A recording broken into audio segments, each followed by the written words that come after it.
사도신경으로 신앙 고백하시겠습니다. 나는 전능하신 아버지 하나님, 천지의 창조주를 믿습니다.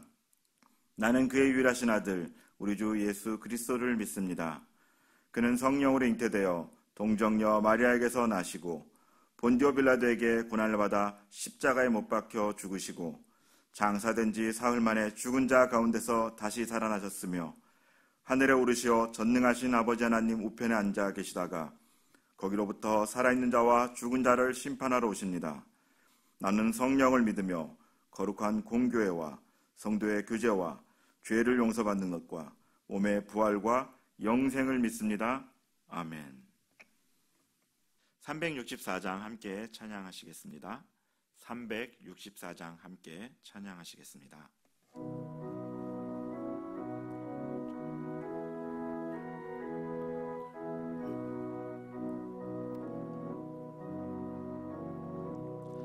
내 기도하는 그 시간 그때가 가장 즐겁다.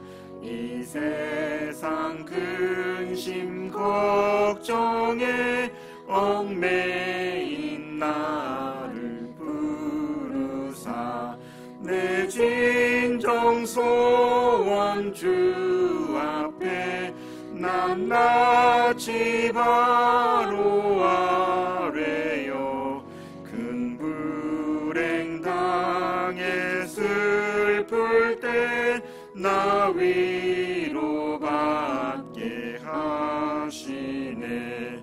내 기도하는 그 시간 내게는 가장 귀하다. 저 광야 같은 세상을 끝없이 방황하면서 위태한 길로 나갈 때 주께서 나를 이끌어 그 보좌 앞에 나아가 그 은혜 받게 하시네. 내 기도하는 그 시간 그때가 가장 즐겁다. 이때껏 지은 큰 죄로 내 마음 심히 아파도 참 마음으로 뉘우쳐 다 숨김없이 아뢰면 주 나를 위해 복 주사 새 은혜 부어 주시네. 내 기도하는 그 시간 그때가 가장 즐겁다. 주 세상에서 일찍이 저 요란한 곳 피하여 빈들에서 나 산에서 온 밤을 세워 지내사 주 예수 친히 기도로 큰 본을 보여주셨네. 아멘.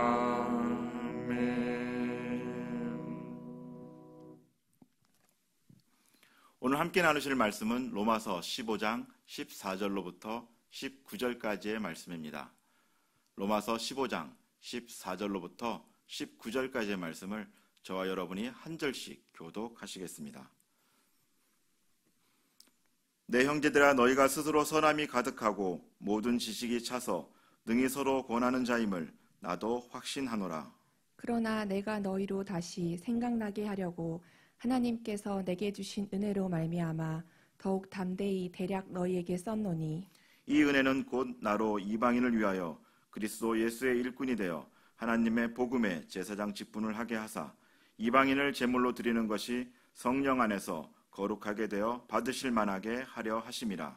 그러므로 내가 그리스도 예수 안에서 하나님의 일에 대하여 자랑하는 것이 있거니와 그리스도께서 이방인들을 순종하게 하기 위하여 나를 통하여 역사하신 것 외에는 내가 감히 말하지 아니하노라. 그 일은 말과 행위로 표적과 기사의 능력으로 성령의 능력으로 이루어졌으며 그리하여 내가 예루살렘으로부터 두루 행하여 일루리곤까지 그리스도의 복음을 편만하게 전하였노라. 아멘. 기도하시겠습니다. 하나님 아버지, 한 주간 동안 또 새벽에 함께 깨어 기도하게 도와주심에 감사를 드립니다. 하나님, 한 주간 동안 성도의 삶에 대해서 말씀을 나눴습니다. 그 말씀대로 이제 우리 신비에 새기고 또 우리의 장부에 새겨서 하나님 그대로 살아낼 수 있도록 우리에게 힘을 더하여 주시옵소서. 오늘 또한 아버지 하나님 말씀을 듣고자 모였습니다. 하나님 직접 말씀하여 주시옵고 아버지 하나님께서 주시는 말씀을 통하여서 우리의 삶이 더욱더 변화된 자로, 더욱더 하나님 앞에 드려지는 자로, 또한 예배자로 그렇게 살아갈 수 있도록 도와주시옵소서. 감사드리며 존귀하신 예수 그리스도 이름으로 기도드립니다. 아멘. 성도의 삶 5번째 이야기를 나누려고 합니다. 복음의 전달자라는 제목을 가지고 말씀을 나눌 텐데요. 로마서 본문을 가지고 한 주간 동안 계속 성도의 삶에 대한 이야기들을 나눴습니다. 11장에서 은혜가 아니면은 살아갈 수 없다라는 내용을 가지고 우리의 모든 것이 은혜로 출발을 하고 또 혹여라도 우리가 살면서 넘어지더라도 다시 은혜로 일어서야 하고 또 우리가 처음과 끝이 모두 은혜여야 함을 말씀을 드렸습니다. 12장에서 이제 은혜로 살아갔던 그런 성도가 이제는 어떻게 결단해야 되는지, 우선 마음에서부터 결단을 해야 되고 그 마음에서부터 결단할 때 변화가 시작된다고 말씀을 드렸고요. 13장에 넘어와서 이제 그 마음으로 결단했던 것들이 삶의 실천의 현장에서 이제 삶의 현장에서 실천됨으로 말미암아 실제적인 변화가 일어나는 것에 대해서 말씀을 드렸습니다. 또한 14장에 와서는 참 성도라고 한다면은 신앙의 양심에 따라 행동하되 연약한 자를 배려하는 그런 절제가 필요하다고 말씀드렸는데요. 교회는 혼자 세워지는 공동체가 아니라 함께 세워지는 공동체이기 때문에 성령의 9번째 열매인 절제가 필요합니다. 이제 15장을 통해서 성도의 삶에 대해서 5번째 말씀을 나누려고 합니다. 특별히 오늘 본문의 앞부분에 해당하는 1절부터 13절까지는 덕을 세우는 것과 또 그리스도 예수를 본받을 것에 대한 내용으로 이루어져 있습니다. 믿음이 강한 자가 또 믿음이 약한 자를 돌보고 배려해야 된다는 어제와는 조금 같이 이어지는 그런 내용들이 나오다가 결국은 교회의 머리 대신 예수께서 본을 보이셨기 때문에 그 모습을 성도인 우리들이 그대로 따라가야 된다. 이제 이런 이야기를 하고 있죠. 그리고 그것을 통해서 하나님께 영광을 돌릴 것을 권면하고 있습니다. 2절 말씀인데요. 우리 각 사람이 이웃을 기쁘게 하되 선을 이루고 덕을 세우도록 할지니라. 아멘. 이 성도들이 이웃을 기쁘게 해야 하는 두 가지 목적을 제시하고 있습니다. 하나는 선을 이루는 것이고 다른 하나는 덕을 세우는 것입니다. 선이라는 것은 일반적으로 이제 이상적인 삶을 이루는 데 필요한 것이죠. 그리고 이웃에게 유익이 되는 모든 것들을 선이라고 여기서 얘기할 수 있습니다. 또한 덕은 성도로서 마땅히 갖춰야 될 그런 여러 가지 미덕들을 가리킨다고 볼 수 있습니다. 그러니까 이웃을 향한 선과 덕은 이웃의 삶을 위협하는 것이 아니다.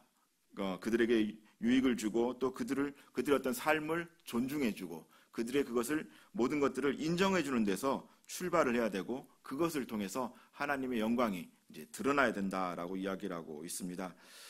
일부의 성도들이 성도답지 못한 또 그런 모습들 또 잘못되는 이런 탈선들로 인하여서 교회 전체가 부정적으로 인식되는 그런 모습을 보이기도 하는데요.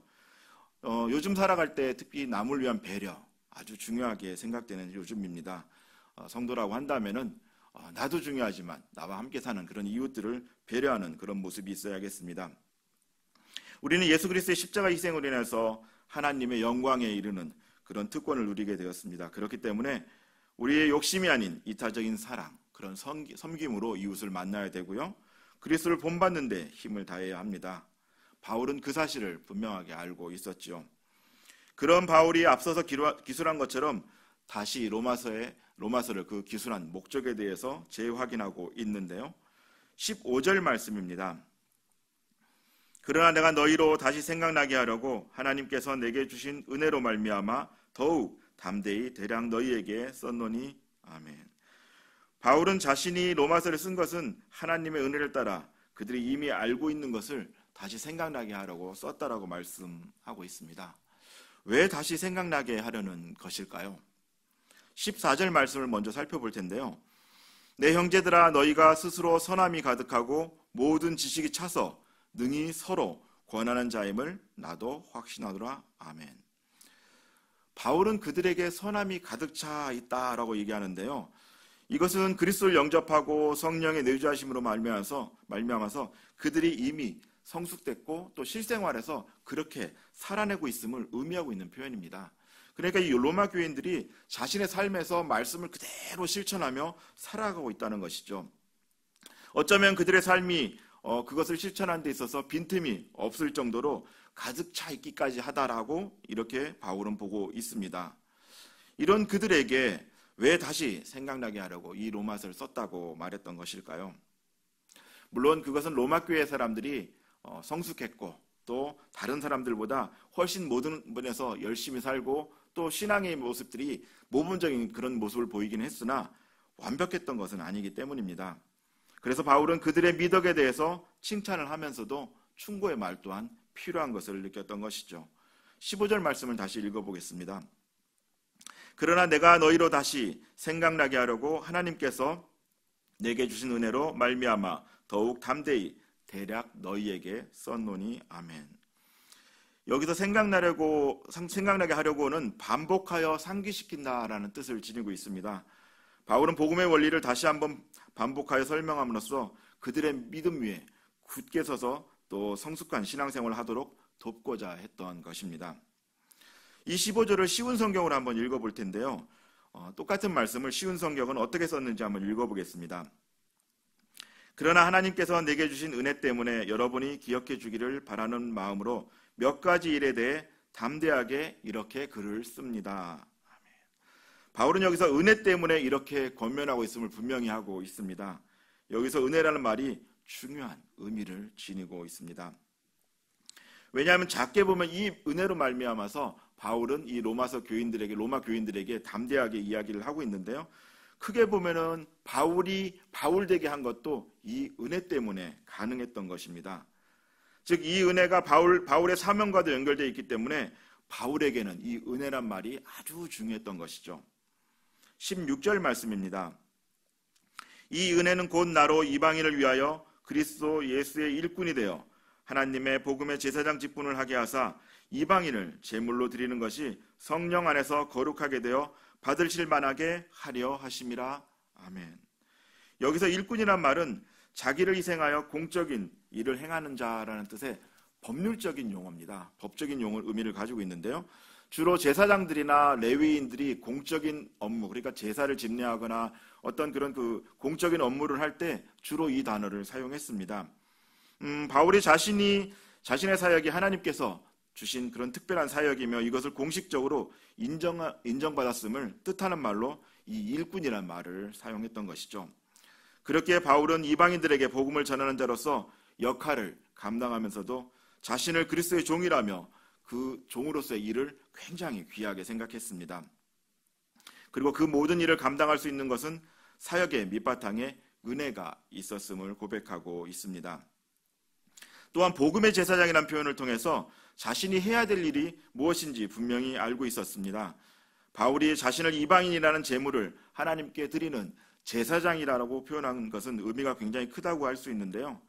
일반적으로 구약에 보면 제사장은 제물을 가지고 하나님 앞에 나아가는 자들입니다.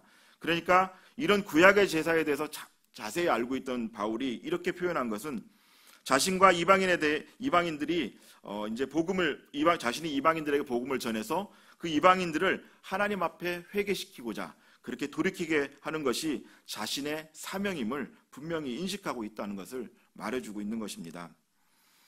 이렇게 바울은 그리스도를 만나고 나서 변화를 통해 사명을 깨닫고 또 자신에게 주어진 그 삶을 주님 앞에 드리며 살아가게 됩니다. 그렇다면 동일하게 주님을 만난 우리는 어떻게 살아가야 할까요? 주님을 인격적으로 만난 바울의 고백과 결단을 통해서 우리의 삶의 목표를 점검하는 시간이 되기를 원합니다. 사람들에게는 각자 자랑거리가 있을 수 있습니다. 어떤 사람은 물질이 많은 것이 자랑일 수 있죠. 그리고 또 건강이 자랑일 수도 있습니다. 또 자신이 가진 어떤 그런 학위나 또 스펙들, 일상생활에서 우리가 누릴 수 있는 여러 가지 것들 중에서 자랑이 될 만한 것들이 있죠. 그렇다면 바울은 무엇을 자랑했을까요? 17절 말씀인데요. 그러므로 내가 그리스도 예수 안에서 하나님의 일에 대하여 자랑하는 것이 있거니와. 아멘. 그리스도 예수 안에서 자신이 하나님께서 맡기신 복음의 제사장이 된 것을 자랑하고 있는데요. 바울은 자신의 출신 배경이 굉장히 좋은 사람이었습니다. 그리고 공부도 많이 해서 지식도 많았다는 것을 우리가 알고 있습니다. 그러나 그는 자신의 능력을 자랑하지 않았으며 오직 하나님께서 허락하여 자신에게 주신 그 봉사의 직무, 그 사명만 자신의 자랑으로 여겼습니다. 오히려 그는 자신이 가지고 있던 모든 기존의 것들을 해로 여기고 있는데요. 빌립보서 3장 8절 말씀입니다. 또한 모든 것을 해로 여김은 내 주 그리스도 예수를 아는 지식이 가장 고상하기 때문이라. 내가 그를 위하여 모든 것을 잃어버리고 배설물로 여김은 그리스도를 얻고. 아멘. 오직 그리스도를 얻기 위해서라면 자신의 모든 것을 내어놓아도 된다는 생각을 넘어 그것을 배설물로 여겼던 바울의 생각을 보게 됩니다. 가장 귀한 것을 얻기 위해서 썩어질 것을 버리는 바울의 모습은 썩어버릴 것을 쫓기 위하여 가장 귀한 것을 버리는 사람들에게 경종을 울려줍니다. 이 땅에 있는 것들은 우리가 살아가기 위해 필요한 것이지만 절대 가치를 지닌 것은 아닙니다. 그렇기 때문에 거기에 모든 것을 걸어서는 안 되는 것이죠. 그리스도인이라면 가치에 대한 생각을 재정립해야 합니다. 무엇을 얻기 위하여 나의 삶을 드릴 것인가에 대해서 깊은 질문이 있어야 합니다. 성도라면 절대 가치인 그리스도를 선택하고 그것을 얻기 위하여 살아가야 합니다. 그리스도를 얻으면 나머지는 그냥 따라오게 되죠. 가지고 계신 분의 마음을 얻어야 되는데 그렇지 못하고 자꾸 다른 곳에 또 엉뚱한 곳에 힘을 쓰게 되면 답이 나오진 않습니다.